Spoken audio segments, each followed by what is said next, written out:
Okay, let's unpack this.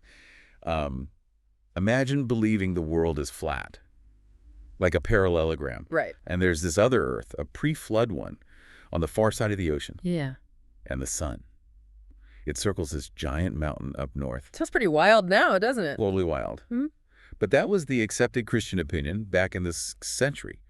A monk, Cosmas, he laid it all out, based on Scripture. Mm-hmm. It's just such a stark example early on of how a whole public opinion gets built on, well, specific sources, maybe limited ones. And it wasn't just pulled out of thin air. He had his reasons, his interpretation framework, scripture in his case. Exactly. It really makes you think, doesn't it? Yeah. How our basic understanding of the world isn't always direct experience. Absolutely. And Cosmos's model, strange as it seems, it highlights something fundamental. We build these mental models, these pictures, based on the info we have and how we interpret it. For him, Scripture? For us? Yeah. Wow, it's way more complex now. A whole flood of information, and that's really the jumping off point for what we're getting into today. Yeah. Which brings us right to the core of this deep dive. We've been looking at Walter Lippmann's work, Public Opinion. Seminal stuff. Definitely.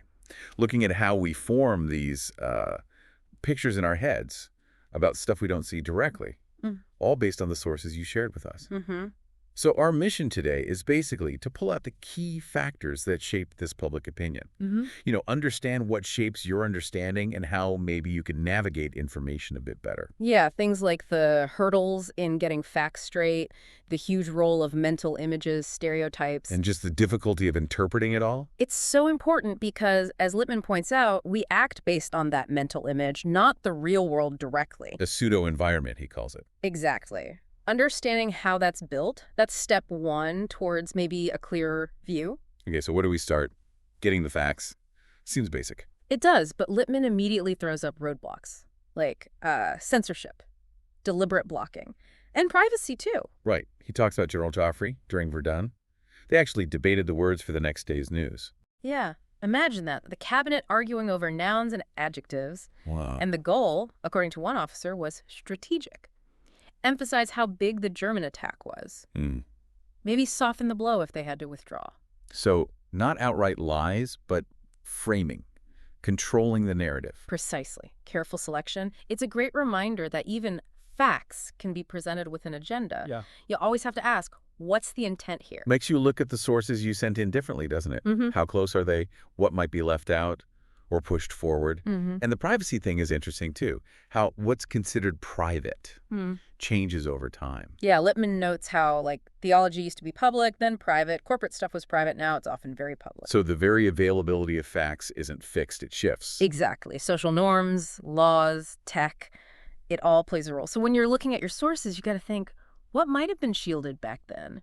Or even now? Did you notice anything like that in the articles you shared? Any sense of missing info? Well, beyond deliberate blocking, there's just the simple fact that information doesn't reach everyone. It's a huge limitation. Oh, okay. Limited circulation. Think about the U.S. propaganda effort in World War I. Lippmann uses it as an example. Massive effort, right? Yeah. Huge. Even then, reaching everyone with the same message, almost impossible, and that was wartime. Right, when the government was highly motivated. In peacetime, the barriers are even higher. People get into their grooves, their bubbles. Enclaves, he calls them. Yeah, enclaves. Your exposure is limited by who you know, what you read, what channels you tune into. Travel, trade, tech, they help, but limits remain. And that connects to social groups, right? How they act like gatekeepers. Definitely. Lippmann uses that age of innocence example, the van der Leydens deciding who's in or out. Ah, okay. Arbiters of taste and status. Sort of like each social set has its own little Ministry of Foreign Affairs. They decide what info gets in and how it's judged, what fits the group's identity. So your opinions get shaped just by the groups you hang out with, their norms. Significantly. And then there's just, what are you interested in? That shapes what facts you even look for. Makes sense. We seek out what matters to us. Lippmann cites newspaper surveys. Sure, lots read political or local news, but many others, driven by totally different stuff. Sports, comics. He mentions humor, right? Like almost nobody reads the paper primarily for laughs. Less than 1% in that survey. It really shows we're not just passive sponges. We actively select information based on our own needs and interests. Okay, so accessing facts is one hurdle. But even when we get info, our brains start doing things with it, building those pictures. Right, the mental images and stereotypes. This is a huge part of Lippmann's argument. He talks about how powerful those spontaneous images are, especially for things far away, like the young Queen Victoria versus her uncles. Yeah, the public apparently adored her image, saw her as fresh and hopeful, while her uncles were seen as these nasty old figures. Based on very little direct contact, probably. Exactly. Sentiment, romance, filling in the blanks. And those feelings, based on the image, they drive reactions. And then there's that funny bit about picturing World War I as Joffrey and the Kaiser having a personal duel. Like an old engraving, or the staff needing maps for Joffrey's photo op. Right. Because a general must have maps. It's the expected image. It reminds me of this one time I tried to explain coding to my aunt, and she just kept picturing me typing green letters on a black screen, like in The Matrix. Huh. Perfect example. We simplify, we use familiar tropes to grasp complex things. But it can be based on weird connections, too? Like that girl in the mining town. Oh, that's a poignant one.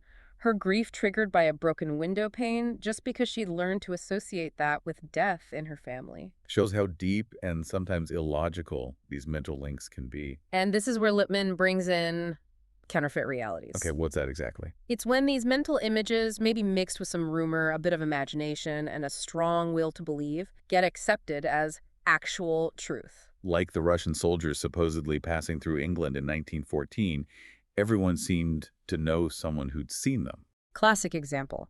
Or the tendency to see plots and traitors everywhere during times of stress. He uses that Senate debate too, right?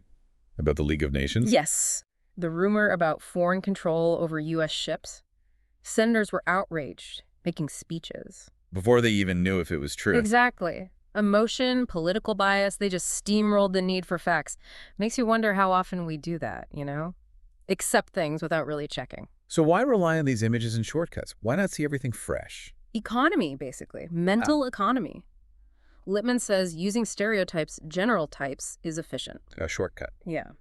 Imagine trying to analyze every single person, every situation from scratch every time. It would be exhausting. True. We'd never get anything done. So we categorize, we assume, it helps us navigate. But the cost, oversimplification, losing the individual detail, We see our friends as individuals, but strangers. Often just as types. that's the trade-off. And these stereotypes, where do they come from? All over, he says. Books, stories, school. Traditions, media, and he really flags moving pictures, cinema. Yeah, even Plato worried about poets shaping reality. But cinema has this unprecedented visual power, right? It implants these incredibly vivid images. Fictional portrayals can easily become our default mental template for reality. So the stereotype feels real, almost innate. But Lippmann pushes back hard on that. He argues they're acquired, not innate. He completely debunks ideas like national minds or race psychology. Using Aristotle as an example. Yeah, Aristotle's argument for natural slaves.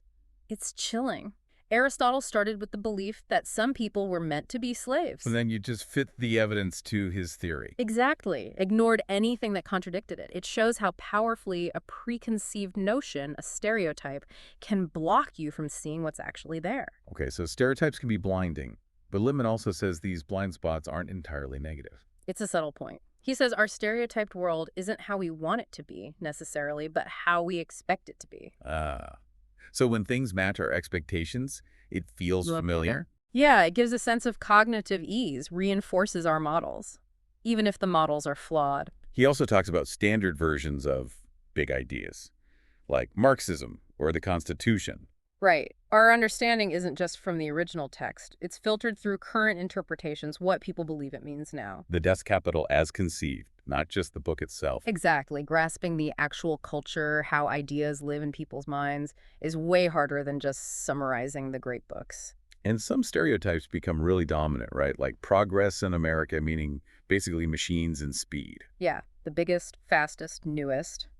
Lippmann acknowledges dissenters, but argues that stereotype heavily influences the American moral code, how success is defined. It's a powerful lens. But here's the tricky part, the prejudice. Yeah, he says stereotypes are often loaded with preference, feelings, judgments. They come before the evidence. I see a bad man. Yeah. We don't judge him to be bad after weighing facts. It feels instantaneous, and he even suggests a society without prejudice might be impossible. Well, in the sense that prejudgment is almost baked into how we categorize quickly. the key isn't not having them, maybe, but being aware of them, questioning them. Being willing to revise them. Right. And he makes this critical point. Often, the biggest divides aren't over morals, but over assumed facts. How so? His example. Different views on whether human nature is fundamentally the same everywhere or varies wildly, that basic assumption changes everything. Or the U.S. versus French views of the war in 1918. Yeah. Or that phantom German army in Siberia people believed in because it fit their narrative. Exactly. Different starting facts lead to totally different conclusions, even with shared values. And our mental maps mess with time and space, too. Yeah, trying to control the distant future with complex wills. Or how we stretch or shrink history depending on whether we want to emphasize common roots with a group or distinct differences. And grasping big numbers is hard, so we rely on samples. Like the Sheffield study he mentions. Trying to represent a whole city's social conditions with a limited sample. It just highlights how distorted our mental picture of scale, time, and space can be. Okay, so facts are limited, our minds create images and stereotypes. But we're not just passive receivers, right? Our interests and emotions get involved. Absolutely. Lippmann stresses this. We don't just record information, we actively rework it, make it our own. Filter it, emphasize bits, connect it to ourselves. Right. And identification empathy is key. How we connect emotionally. He points out how conflict, fighting, is such a common trope in politics. Even when the issues aren't really about fighting. Yeah. Conflict grabs us. It simplifies things into heroes and villains, us versus them.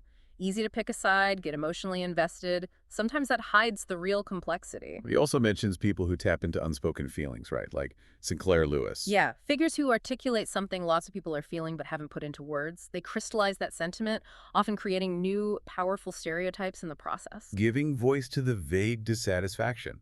Exactly. And then you have ideologies, political belief systems. How do they fit in? They often mix recognizable bits of reality with these really appealing visions of the future. Hopeful pictures. But maybe gloss over the messy parts of getting there? Often, yes. The Marxist idea of a perfect utopia after the dictatorship, for instance. Ideologies provide a comforting story, an explanation, and hope. That emotional pull is huge. And finally, he reminds us that people aren't simple either. We have different selves. Yeah, how we see someone depends totally on context, relationship, our own mood. We're not fixed entities. Makes judging people or groups accurately even harder. Okay, so we form these complex, often flawed pictures. How does this messy public opinion actually get expressed? Well, first, Lippmann throws cold water on the idea that big groups vote for the same reason. The illusion of uniformity. Totally. Take the 1920 election he analyzes. Looked like a unified vote, right? But dig down, and people voted Republican or Democrat for a million different, often contradictory reasons. League of Nations, the economy, just party loyalty. All jumbled together.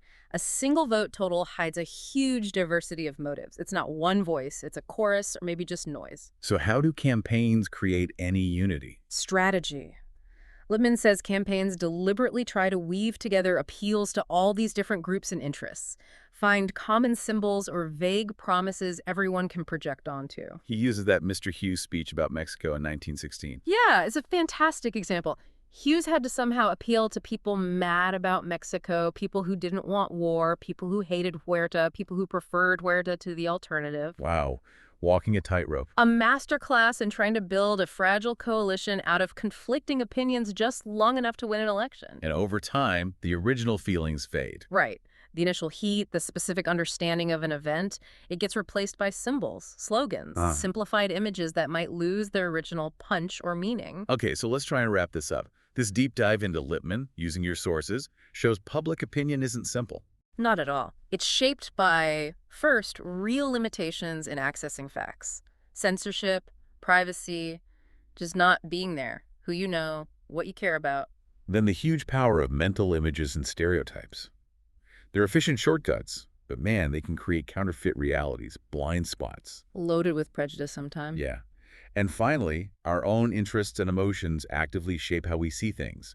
We identify, we react, we follow ideologies, and expressing that collective view, super complex. It really makes you think differently about the information you encounter, doesn't it? Especially the sources you shared. How might these forces have shaped your understanding of that topic? Being aware is maybe the first step. Definitely, towards being a bit more critical, a bit more nuanced. So here's something to chew on.